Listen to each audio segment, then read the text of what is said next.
Hello friends, आप सभी का हमारे यूट्यूब चैनल पे बहुत बहुत स्वागत। फ्रेंड्स, ये मेरा पॉलिटी का सीरीज चल रहा है जिसमें मैं आपको संपूर्ण पॉलिटी पढ़ाऊंगा।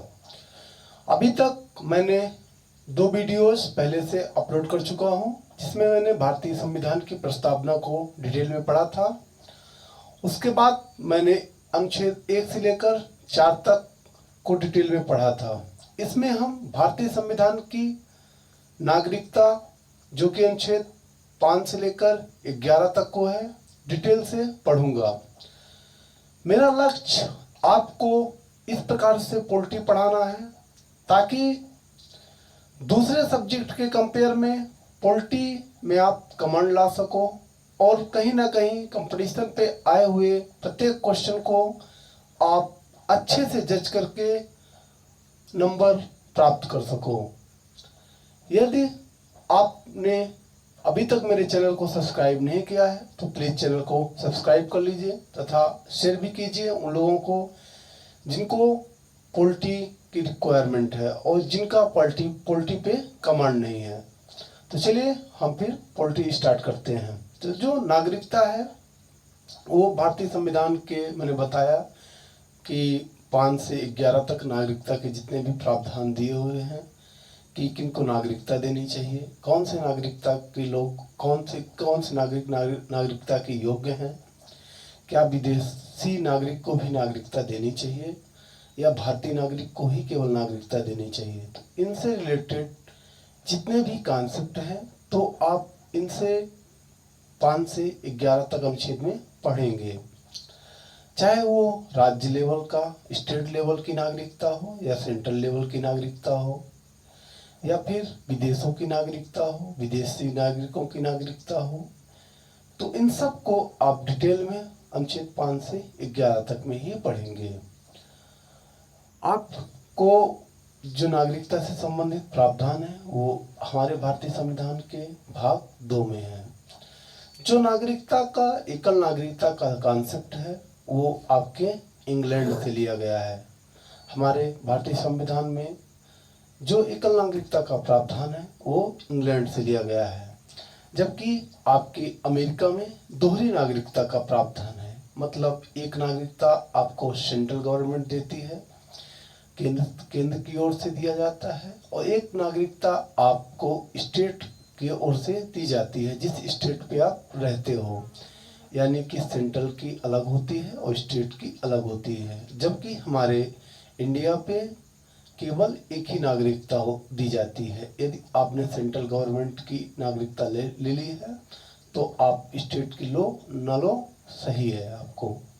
हाँ, जब आपका जम्मू कश्मीर अलग था जब, तो उसके पहले आपको जम्मू कश्मीर की नागरिकता लेनी पड़ती थी।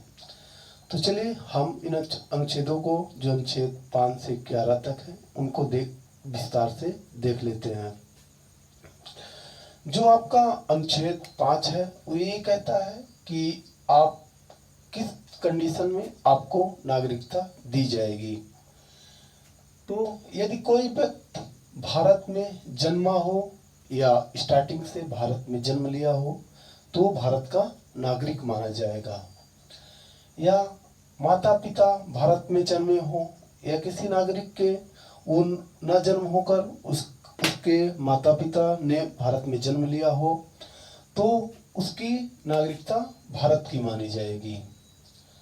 उसके माता पिता में से कोई एक भारत में जन्मा हो, यानी कि माता ने यदि भारत में जन्म लिया हो या पिता ने जन्म लिया हो, यदि दोनों ने भी लिया हो तब भी उस व्यक्ति की नागरिकता भारतीय मानी जाएगी।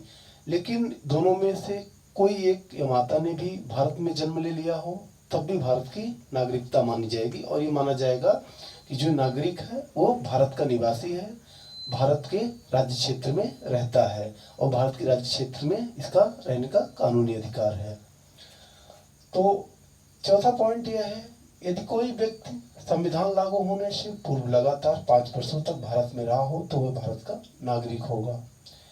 यदि कोई व्यक्ति संविधान लागू होने से पूर्व, यानी कि जब हमारा संविधान 26 जनवरी 1950 को लागू हो गया था, उसके पूर्व से यदि लगातार 5 वर्षों तक कोई व्यक्ति भारत में रह रहा हो, लगातार पूर्व 5 वर्ष से भारत में रह रहा हो तो वो भारत का नागरिक माना जाएगा। ये अनुच्छेद केवल 5 कहता है। यदि अनुच्छेद 5 क्या कहता है, यदि आपको केवल इतने 1 2 3 4 प्रावधान यदि आते हैं और उनसे पूछा जाता है, आपको ऑप्शंस में दिए रहता है कि यदि कोई व्यक्ति 5 वर्ष पूर्व से भारत में रह रहा हो तो क्या वो भारत का नागरिक माना जाएगा और ये किस अनुच्छेद पे है, तो आपको टिक लगा देना है अनुच्छेद 5 पे। और ये पूछा जाएगा कि कौन से भाग में है, तो ये भाग 2 रहेगा। अनुच्छेद 6 देख लेते हैं कि अनुच्छेद 6 क्या कहता है। अनुच्छेद 6 ये कहता है कि पाकिस्तान से माइग्रेट करके आने वालों की नागरिकता से संबंधित प्रावधान, यानी कि पाकिस्तान यदि कोई व्यक्ति चला गया है तो जब वह वापस भारत में आता है तो उससे संबंधित नागरिकता की बात करता है। यानी कि यदि भारत से कोई व्यक्ति पाकिस्तान चला गया है तो यदि वापस आता है तो उसको किस कंडीशन पे नागरिकता दी जाती है, अनुच्छेद 6 इसकी बात करता है। तो चलिए, ये कहता है कि वे लोग जो 19 जुलाई 1948 तक, यानी कि वे लोग भारतीय नागरिकता योग्य माने जाएंगे जिन्होंने 19 जुलाई 1948 तक या उसके पहले भारत में आ गए हों, यानी कि 19 जुलाई 1948 को या उसके पूर्व भारत में आ गए हों या 19 जुलाई 1948 के बाद आए हों। यदि वो 19 जुलाई 1948 से पहले आ गए हों भारत में तो उनको भारत का नागरिक माना जाएगा।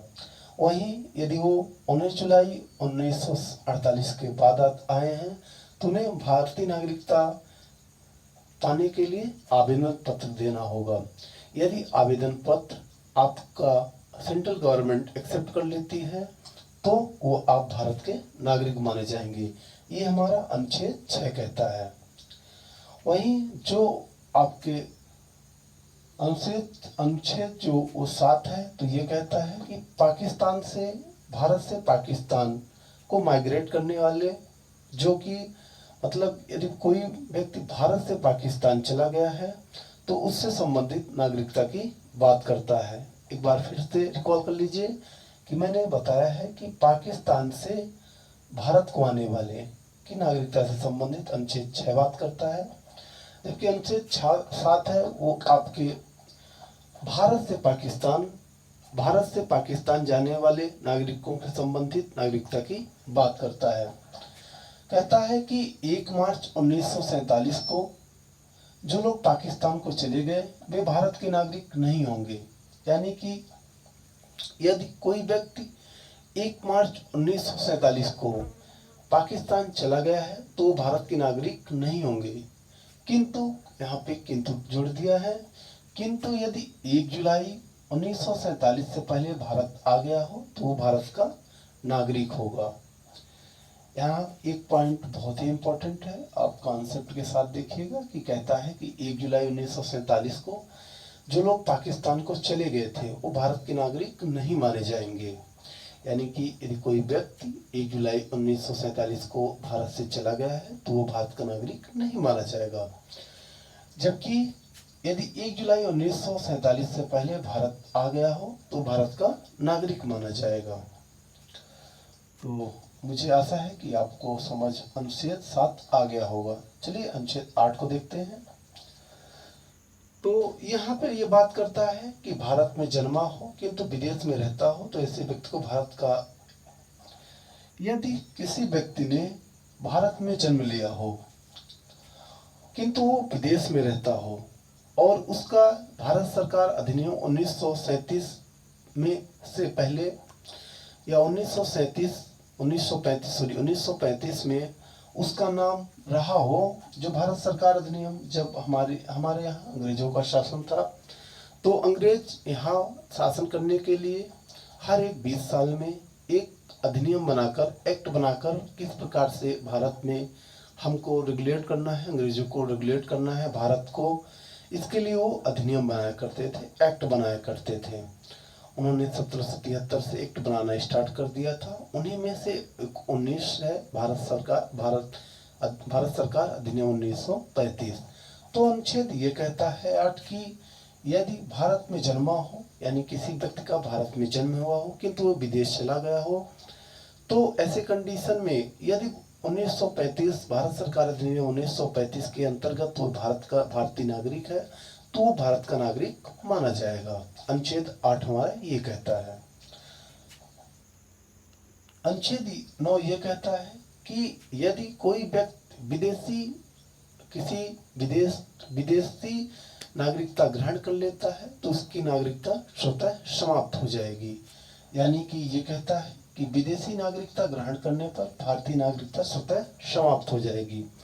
यहाँ आप बहुत अच्छे से समझ सकते हैं कि यदि कोई व्यक्ति किसी दूसरे देश की नागरिकता ग्रहण कर लेता है, यानी कि वहाँ की नागरिकता एक्सेप्ट कर लेता है और वहाँ निवास करने लगता है कि तो ऑटोमेटिक भारत की नागरिकता समाप्त हो जाती है और भारत सरकार ये समझ लेता है कि अब यहाँ उसकी नागरिकता समाप्त कर दी जाती ताकि कोई वो क्राइम और कोई ऐसे अनैतिक कार्य ना करे जिससे कि मानवता को हानि पहुंचे। जो अनुच्छेद 10 है तो ये कहता है कि यहाँ ये बात करता है कि नागरिकता बने रहने के लिए, यानी कभी आपसे क्वेश्चन पूछा जाए कि नागरिकता को निरंतरता या लगातार बने रहने के लिए किस अनुच्छेद में बात किया गया है, तो 10 में बात किया गया है। ये कहता है कि प्रत्येक व्यक्ति जो इस भाग के पूर्वगामी प्रावधानों के तहत तथा भारत के नागरिक हैं या किसी भी कानून के प्रावधानों के अधीन होगा तो संसद द्वारा तैयार किया गया तो इससे नागरिक बने रहेंगे। यानी कि जो भारत सरकार के जितने भी अधिनियम हैं और जितने भारत सरकार के नागरिकता संबंधित कानून है, अधिनियम 1955 है, उनके प्रावधान जितने भी कानून में संशोधन है उनके अंतर्गत यदि भारत का कोई भी नागरिक कानून में भारत का नागरिक है तो वो नागरिक बना रहेगा, परमानेंटली नागरिक भारत का बना रहेगा, यानी निरंतरता भारत का नागरिक ही रहेगा। तो मुझे आशा है कि आपको अनुच्छेद 10 भी समझ में आ गया होगा। अनुच्छेद जो 11 है तो ये कहता है कि नागरिकता संबंधित कानून बनाने का अधिकार संसद को है। यानी कि 11 ये कहता है कि जितना भी नागरिकता से संबंधित कानून है वो संसद को है, उससे रिलेटेड जो विधि लॉ बनाने का जो अधिकार है वो हमारे संसद पार्लियामेंट को है। यानी कि यहाँ आप क्रॉस क्वेश्चन ये कर सकते हैं या आपके मन में क्रॉस क्वेश्चन ये भी आ सकता है कि क्या हमारा किसी राज्य का विधानमंडल या विधानसभा या विधान परिषद कानून बना सकती है नागरिकता से संबंधित? तो नहीं। यदि नागरिकता संबंधित कानून बनाए जाएंगे तो वो हमारे पार्लियामेंट में ही बनाए जाएंगे, अन्यथा कानून नहीं बनाए जाएंगे। तो ये पॉइंट बहुत इम्पोर्टेंट है और यहाँ से क्वेश्चन उठ भी सकता है। तो आपको ध्यान में रखना चाहिए कि नागरिकता से रिलेटेड क्योंकि जो नागरिकता संबंधित विवाद होता है और नागरिकता प्रावधान होते हैं वो सेंट्रल गवर्नमेंट के अधीन होता है। तो नागरिकता का जो कानून है वो सेंट्रल गवर्नमेंट बनाएगा, सॉरी सेंट्रल नहीं, पार्लियामेंट बनाएगा, यानी हमारी संसद बनाएगी, ना कि विधानसभा या विधान परिषद बनाएगी। तो thank you so much friends. यदि आपको वीडियो अच्छे लगते हैं तो प्लीज़, आपको पॉलिटी भी समझ में आ रही है हमारे द्वारा पढ़ाई गई तो प्लीज़ शेयर करिए और इसको सब्सक्राइब करिए चैनल को, तथा उन फ्रेंड्स को भी शेयर करिए जिनको इनकी रिक्वायरमेंट है। तो नेक्स्ट लेक्चर में फ्रेंड्स मैं आपको फंडामेंटल राइट्स, मौलिक अधिकार आपको हम डिटेल से पढ़ाएंगे। चूँकि मौलिक अधिकार का डिटेल में चैप्टर है, बहुत सारे वहाँ पे अनुच्छेद हैं, तो 2 से 4 वीडियो में मैं कंप्लीट करूँगा। तब तक के लिए थैंक यू सो मच।